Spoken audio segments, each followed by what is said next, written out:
हिमाचल में नाडा India foundation और NADA young India network for good health ने जो है पिछले कई वर्षों से तकरीबन 12,000 युवाओं को हमने अप्रोच किया है, और ये उनका सपना है कि ये हिमाचल को टोबैको फ्री बनाएगा, क्योंकि हम ये मानते हैं कि जो युवा हैं वही उन पे असर हो रहा है तंबाकू का, तो क्यों ना उन्हीं को ही असरदार बनाया जाए।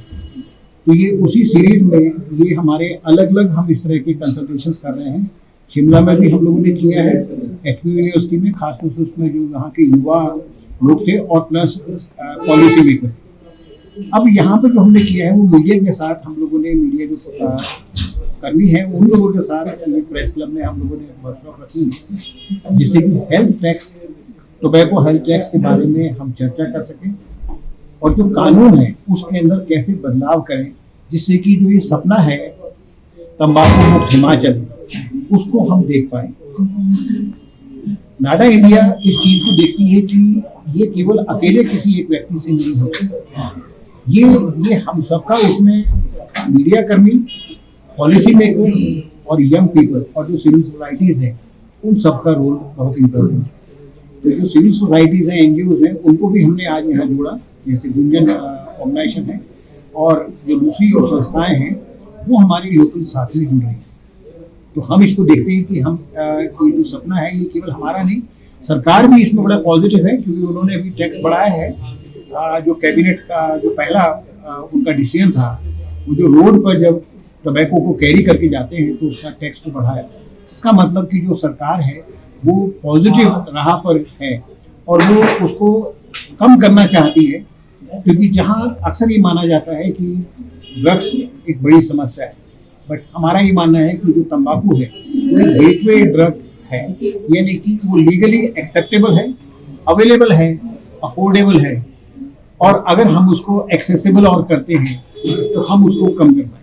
तो वही चीज़ है कि हम इसमें जो हेल्थ टैक्स है, टैक्स लगाएंगे। तो आज हमने जो केस स्टडी एक कैब ड्राइवर की जो आपको बताई, उसमें यही निकल के आया कि वो छोड़ सकता है, छोड़ना चाहता है।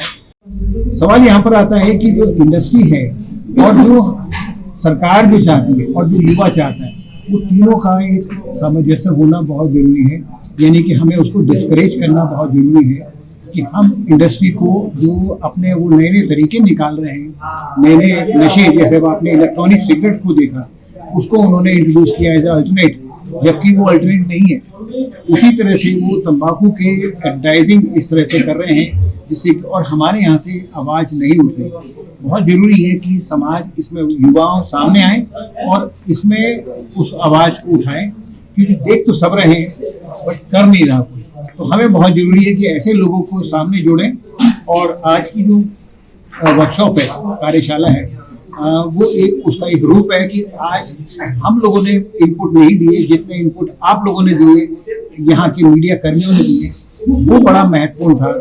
और उसमें ऐसी बहुत सारी केस स्टडीज हमारे सामने आई हैं जिनको तंबाकू का इस्तेमाल करते थे, कैंसर हुआ, अब वो उसी मुहिम के लिए, लड़ाई के लिए लड़ रहे हैं, और वो मीडिया कर्मी है, सब थोड़ी बात।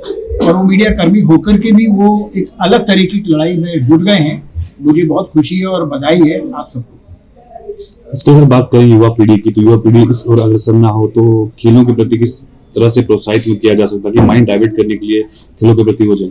देखिए, जहाँ भी हम खेलों को कॉम्पिटिटिव एंगल से देखते हैं तो उसमें नशे की संभावनाएं बढ़ जाती है। जो नेशनल एंटी डोपिंग एजेंसी है वो भी उसी चीज के लिए, क्योंकि वहाँ परफॉर्मेंस पे ज्यादा गौर किया जाता है, जबकि खेल जीवन के लिए है, जीवन खेल के लिए नहीं है। यानी कि हम जब जीवन को खेल बना लेते हैं तो दिक्कत आनी शुरू हो जाती है। तो बहुत जरूरी है कि हम नॉन कॉम्पिटिटिव जो खेल है उसकी भावना है उसको बढ़ाएं, कि हर व्यक्ति हर समय कहीं ना कहीं एक खेल जरूर खेले, तो उससे नशे की समस्या को बहुत कम किया जा सकता है। यानी कि और ऐसे मैदान बन सकें जहां पर हम खेल सकें, चाहे हम किसी भी उम्र के हों, खेल बंद ना करें। चाहे हम कंपटीशन से बाहर हो गए तो भी हम खेलें। नॉन कॉम्पिटिटिव गेम नशे की समस्या को कम करेगा।